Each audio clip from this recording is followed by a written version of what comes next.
I want to bring you a developing story that I have been reporting on with information confirmed through, a very good friend of mine and fellow journalist, Nick Valencia. This case involves a 22-year-old woman named Dolce Consuelo Morales Diaz. She was born in 2003 in Prince George's County, Maryland, and according to her attorney, and, documentation provided to the federal government, she is a United States citizen by birth. Today, however, she is not at home with her family. She is being held inside of an ICE detention facility in Louisiana, more than 1,200 miles from the hospital where she was actually born. Her attorney is Victoria Slatton, an experienced immigration lawyer who has handled numerous cases over her career. She has told Nick Valencia and, has also stated publicly that she has never seen a case like this. She says that she has personally seen her client's, Maryland's birth certificate. She says that there are childhood, immunization records even from the state of Maryland. And she says that she called the hospital where Diaz Morales was born, and the hospital confirmed she was in their system during that time period. So in her words, there is no way to manufacture that.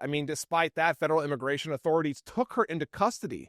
According to the attorney, ICE assigned her a number and an identification used for non-citizens and listed her country of origin as Mexico. Remember, guys, she was born here. Her attorney says that is factually wrong. The detention itself, according to the attorney, began during what appears to have been a random encounter. Diaz Morales and her, sister were leaving a business when ICE agents approached them. There was no warrant, no active investigation, no allegations of violence or interference, by the way. Okay, her attorney says that her client told agents that she was an American citizen and begged them not to take her. But you know what? They took her anyway. When asked whether race may have played a role, the attorney was direct, saying that her client does not present as white and was actually speaking Spanish at the time. Once in ICE custody, the situation did escalate quite quickly, apparently. Diaz Morales was placed into immigration removal proceedings, something that should not have happened to a U.S. citizen, period, okay? Her attorney filed a habeas corpus petition, and a federal judge issued an order blocking her deportation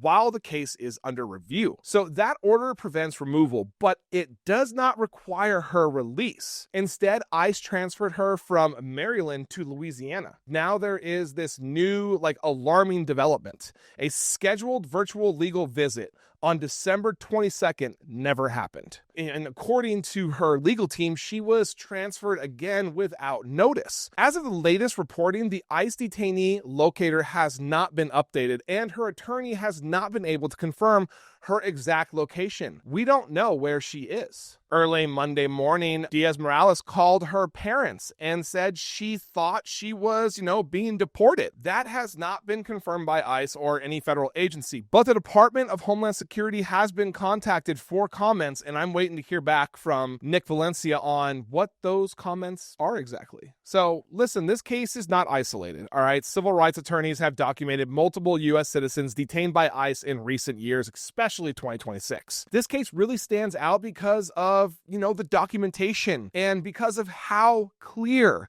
the claim of citizenship appears to be. So this is still a developing story, and I will continue reporting on it, and very carefully, by the way, accurately and with verified information, as the courts and federal government are forced to answer what happened here. Thank you for watching. I am Jared Zisser, and this is Ring of Fire. Please like, comment, and subscribe, and turn on notifications to make sure you are informed about everything important in progressive politics today.